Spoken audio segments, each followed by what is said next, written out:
Hey everybody, welcome to another action-packed, exciting episode of Scotty's Record Shop. Before we get into the matter at hand, I just want to say thank you to those who are unsubscribing. I don't know what's going on. We gain a couple people, two, three people each video, but I've lost a couple people. So I don't. Do I offend? I don't know. Do I offend? If I offend, I apologize. And we're gonna keep moving though, because we take one step forward, we get knocked two steps back. It's called life, isn't it? Anyway, we are dealing with albums you should know about, episode number 11. And actually, I had no idea yesterday morning what I was going to do for an album. I was just, what am I going to do? And then I watched a video by Mazzy, not Maisie, Mazzy. And he was talking about some albums that are going to be reissued, and one of them that he brought up was the album that got me thinking, and that is Etta James, At Last. This is going to be reissued by Acoustic Sounds in November, and my copy is a reissue. I don't have an original. This is Wax Time, I believe, and it's got a few bonus tracks on it. A fantastic album. If you've never heard of Etta James, she was an absolutely wonderful, soulful, bluesy singer. She certainly had a challenging life. We'll say that. She got into a lot of trouble. She had some substance abuse problems, and she had some run-ins with the law, and it messed her life up really bad, unfortunately. But that cannot take away from the fact that this lady had an amazing voice. This was her debut album that came out in 1960, the end of 1960, November of 1960. It was produced by the Chess Brothers because it was on a Chess affiliated label. And this is just a fantastic album. What this is basically uh,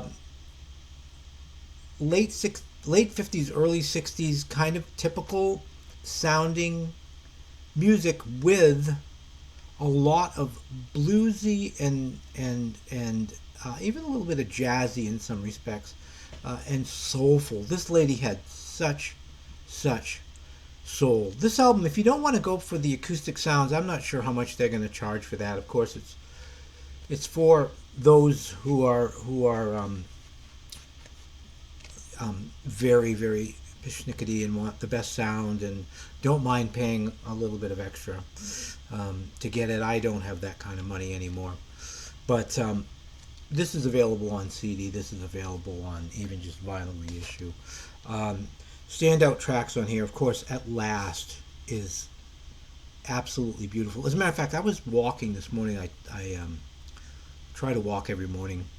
And I was listening to this. I was streaming this album, and I was like, my God, I forgot how good this album was. I mean, it's been a little while since I'd heard it, and I was like, oh my God, this is such a good album.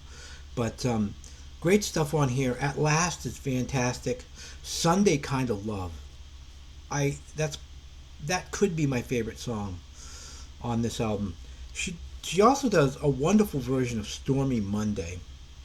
Um, and I'm not going to get into there's four extra tracks on here on this particular piece of vinyl. I'm not going to get into those because it depends on what version you get on what you get for bonus tracks. Some of the CDs have quite a few bonus tracks. So yeah, this is like, I almost want to compare her to Ray Charles in some ways. I mean, they each were different, but Ray Charles, by the time he got into that country kind of soulful thing that he was doing, there was a lot of orchestration and just, I mean, that, modern sounds of country western music. If you've never heard that album by Ray Charles, you are missing something. But anyway, kind of a short video, but I just wanted to throw it out. This is definitely an album you should know about. Etta James, At Last. Alrighty. As always, thank you so much for watching these silly things, and help the channel grow. You know, um, like, subscribe. If you're thinking about unsubscribing and there's something that maybe you want me to do or don't want me to do, something like that, and that's why you're considering unsubscribing, message me. I'm cool. I'm easy. Let me know what's going on with you guys. All right, because I'm here for you. Okay. All right, guys. Until next time, peace and love.